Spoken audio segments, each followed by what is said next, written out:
Sa iban pa nga balita, mga magagmay nga negosyante sang bugas makabaton pa bala sang subsidiya pagkatapos nga ginkakas na ang price ceiling sa bugas. Aton hibaliwon sa pagtutok ni Kim Salinas.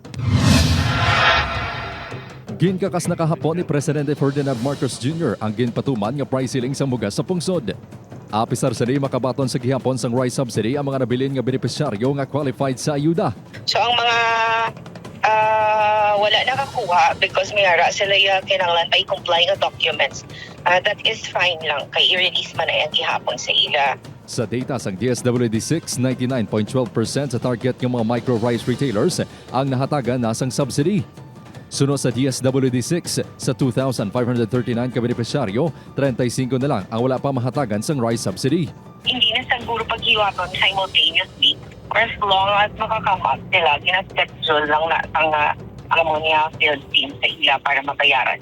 Sa kabugusan, nakapanghatag ang ahensya sang 37.5 million pesos nga ayuda sa mga tuman nga napektuhan sang ginpatuman nga price ceiling sa bugas sang gobyerno. Upod kay Cirilo Rinduque, Kim Salinas, 1 Western Visayas.